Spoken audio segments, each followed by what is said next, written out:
मैं आपसे कहना चाहूंगा कि आप लोग बात बड़ी बड़ी करते हैं, लेकिन ये जो बड़ी बड़ी बातें आप लोग करते हैं ना, ये समाजवादी पार्टी का अहंकार है। जब व्यक्ति में अहंकार आता है तो कहता है कि मैंने ये कर दिया, लेकिन जब इसीलिए कोई आपको सम्मान नहीं देता समाजवादी पार्टी को। 17 के पहले प्रदेश के सामने ये पहचान के संकट से प्रदेश तरसता था समाजवादी पार्टी के कारण, लेकिन आज हर उत्तर प्रदेश वासी सम्मान इसलिए प्राप्त कर रहा है क्योंकि काम सरकार की एक टीम कर रही है, परिणाम है, लेकिन दुनिया कह रही है कि यूपी के अंदर अच्छा हो रहा है, तो पूरा उत्तर प्रदेश सम्मान प्राप्त कर रहा है। यानी अहंकार तब आता है जब कहते हैं कि साहब हमने ये कर दिया, लेकिन सम्मान तब पाते हैं जब दुनिया कहती है कि आपने अच्छा कर लिया। और आज दुनिया कह रही है कि यूपी ने अच्छा किया है, अच्छा कर रही है, हर एक मामले में अच्छा कर रही है, लेकिन इंफ्रास्ट्रक्चर के मामले में भी ये अच्छा यूपी के अंदर है। एम्प्लॉयमेंट, आप एम्प्लॉयमेंट की बात कर रहे थे, आपने शिक्षाविद भरे तो थे लोक सेवा आयोग में भी और शिक्षा आयोग में भी, क्या क्या कारनामे किए थे उन्होंने, क्या क्या कारनामे किए थे। जो हाई स्कूल 3rd डिवीजन था, इंटरमीडिएट 3rd डिवीजन था, आयोग का अध्यक्ष हो गया था। जो उसका आयोग जो उसके लिए एलिजिबल नहीं था, उसको आपने आयोग का अध्यक्ष बनाया था, और क्या क्या गुल खिला रहा था। यूपी के नौजवानों के साथ खिलवाड़ इस समाजवादी पार्टी से ज्यादा किसने किया है। आज मैं कह सकता हूं, भर्ती जितनी पारदर्शिता के साथ हुई है, 8.25 वर्ष सरकार को होने जा रहे हैं, कल 8.25 वर्ष सरकार को होंगे पांडे जी, और 8.25 वर्ष में 9 लाख सरकारी नौकरी उत्तर प्रदेश के नौजवानों को बिना किसी घूसखोरी के प्राप्त हो जाए, ये पहले कभी नहीं हुआ, कभी नहीं हुआ। अभी आपने देखा होगा, और मैं तो आपसे भी कहूंगा, अभी हाल ही में हम लोगों ने 60,244 पुलिस कार्मिकों की भर्ती की थी, आरक्षी भर्ती की।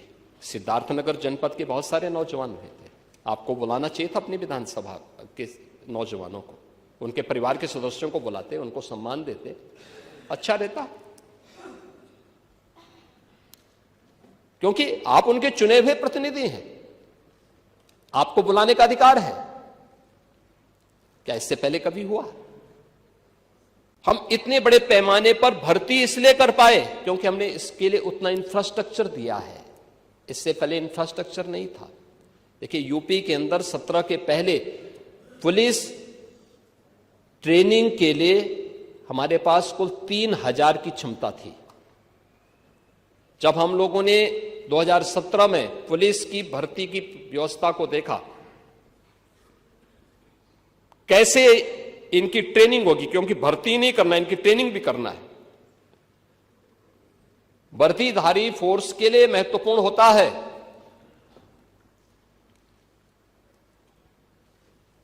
कि जितनी अच्छी ट्रेनिंग होगी, यानी ट्रेनिंग के दौरान जितना पसीना बहेगा, उतना ही सेवा के दौरान खून नहीं बहेगा। ये किसी भी यूनिफॉर्मधारी फोर्स के लिए महत्वपूर्ण होता है। और इसमें ट्रेनिंग में आपने ट्रेनिंग की पीरियड को कम कर दिया था, 6 साल से लेकर के, यानी 9 महीने से घटा करके 6 महीने कर दिया था। और भर्ती के लिए योग्य नौजवान को प्राथमिकता नहीं देते थे। और शिवपाल जी तो उसके मास्टर हैं, इनकी तो पीएचडी ही इसमें है। पूरी भर्ती की प्रक्रिया को तार तार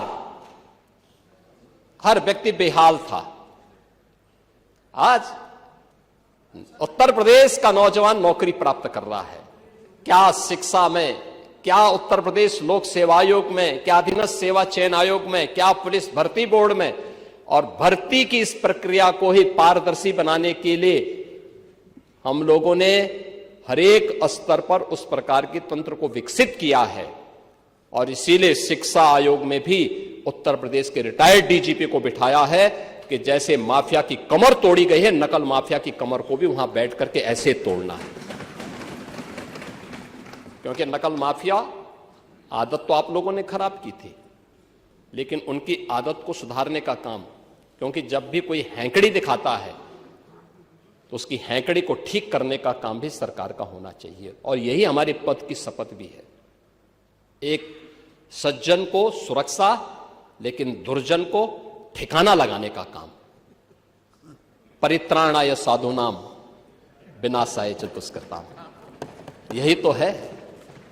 और इसी के लिए बैठे हैं, भजन करने के लिए थोड़ा बैठे हैं। भजन करना तो हमारे पास मठ पर्याप्त है, उसी में कर लेते हैं।